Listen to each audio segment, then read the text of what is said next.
धोखेबाजों का गुरु। कहानी को लाइक कीजिए, शेयर कीजिए और चैनल को ज़रूर सब्सक्राइब कीजिए। बहुत दिन हुए बागदाद नगर में एक धनी व्यापारी रहा करता था। सारी दुनिया की यात्रा उसने की थी, लेकिन पहाड़ों के बीच बसे एक नगर में वह कभी नहीं गया था।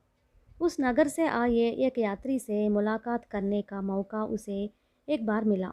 व्यापारी ने यात्री से पूछा, तुम्हारे नगर में किन चीज़ों की मांग ज़्यादा होती है? यात्री ने कहा, वहाँ चंदन की लकड़ी अच्छे दामों पर बिक सकती है, क्योंकि हर पहाड़ पर चंदन के पेड़ नहीं होते। जहाँ ये नहीं होते वहाँ लोगों को चंदन का बड़ा आकर्षण होता है। व्यापारी ने अपना सारा धन लगाकर चंदन की लकड़ी खरीदी और उसे गाड़ियों पर लदवाकर पहाड़ों के बीच बसे नगर की ओर निकल पड़ा। व्यापारी नगर के पास पहुंच ही रहा था, तब एक बूढ़ी अपनी भेड़ों को हाँफती हुई सामने से आ गुजरी। उसने व्यापारी को देखते ही जान लिया कि यह कोई परदेसी सौदागर है। उसने व्यापारी को सावधान किया, खबरदार बेटा, इस नगर के लोग पक्के बदमाश और चोर हैं। दिन दहाड़े परदेसी आदमी देखकर दगा देते हैं। तुम ठहरे परदेसी आदमी। कई लोगों के साथ ऐसा हुआ है, इसलिए तुम्हें सावधान किए देती हूँ। यूँ चेतावनी देकर वह अपने रास्ते चली गई। व्यापारी जब नगर के दरवाजे तक पहुंचा, तब तक चारों ओर अंधेरा छा गया था और द्वार बंद हो चुका था। सारी रात उसने नगर के बाहर ही बिताई।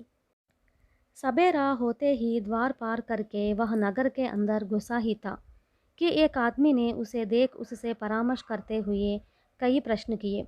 व्यापारी ने अपना परिचय दिया, मैं बागदाद का निवासी हूँ, मेरा नाम हिंदबाद है। मैंने सुना कि इस नगर में चंदन की लकड़ी की बड़ी मांग है, इसलिए मैं अपना यह माल बेचने लाया हूँ। किस मूर्ख ने तुम्हें यह बात कही? अरे, हम लोग तो चंदन की लकड़ी को जलावन के काम लाते हैं। जलावन के लिए कोई ज़्यादा दाम देगा भला? तुम भी कैसे किसी के बहकावे में आ गए? यहाँ तो चंदन के जंगल है जंगल। यहाँ कौन तुम्हारी चंदन की लकड़ी को खरीदेगा? इतना कहकर वह आदमी वहाँ से चला गया। हिंदबाद निर्णय नहीं कर पाया कि उस आदमी का कहना सच है या झूठ। अपने माल के साथ वह एक बटियारिन के घर पहुंचा और वहीं ठहर गया।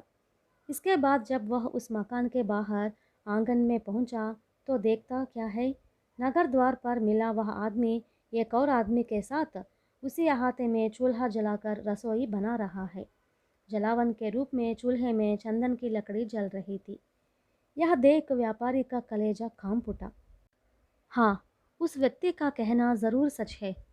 मैं चंदन की लकड़ी यहाँ लाके बहुत बड़ी भूल की। इस व्यापार में लाभ होगा भी तो जो कुछ कम ही होगा। अब सारा माल बेचने पर ही केवल थोड़ी सी चांदी ही हाथ लग सकती है। हिंदबाद जब उसके पास पहुंचा तो उन्होंने पूछा, क्या अपना माल बेचने को तैयार हो? मूल्य क्या देंगे? व्यापारी ने पूछा। इसी वजन का आप जो भी माल मांगे दे देंगे, उन्होंने जवाब दिया। उनकी बात मानकर व्यापारी ने चंदन की लकड़ी उन्हें यह कहकर सौंप दी कि कल माल मांग लूँगा। इसका यह प्रस्ताव तो बहुत ही अच्छा है। मेरी लकड़ी की वज़न का कोई भी माल ये देने को तैयार है। मैं कुछ भारी दाम का माल मांगूंगा तो बस लाभ ही लाभ। अपनी किस्मत खुल गई ऐसा लगता है। इसके बाद हिंदबाद नगर देखने चला गया। रास्ते में एक काने आदमी ने उसे पास आकर अचानक उसका हाथ थाम लिया और वह चिल्ला उठा, भाइयों देखो, इसी ने मेरी आंख फोड़ दी है। बदतमीज, इस बार तुम बचकर नहीं निकल सकते। यह सुनकर कई लोग ने उसे घेर लिया। हिंदबाद अपने को छुड़ाने का प्रयास करते हुए बोला, मैं नहीं जानता कि तुम कौन हो। आज तक मैंने तुम्हारा चेहरा तक नहीं देखा है। पहली ही बार मैं इस नगर में आया हूँ।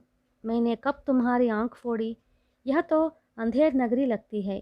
कोई कुछ भी कहता है, ना जान ना पहचान, और कहता है मैंने उसकी आंख फोड़ी।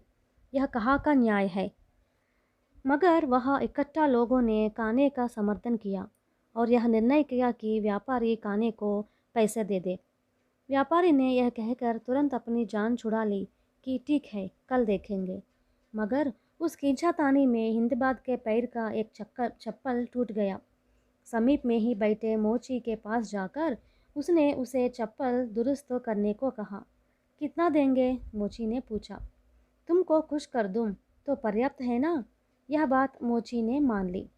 एक पैर में चप्पल पहने चलना मुश्किल था, इसलिए समीप ही जुआ खेलते हुए कुछ लोगों को देख वह अपना मनोरंजन करने उनके पास जाकर खड़ा हुआ। थोड़ी देर बाद बगल में खड़े व्यक्ति ने हिंदबाद को भी दाव लगाने को कहा। वह दाव लगाकर सबका कर्जदार बन बैठा।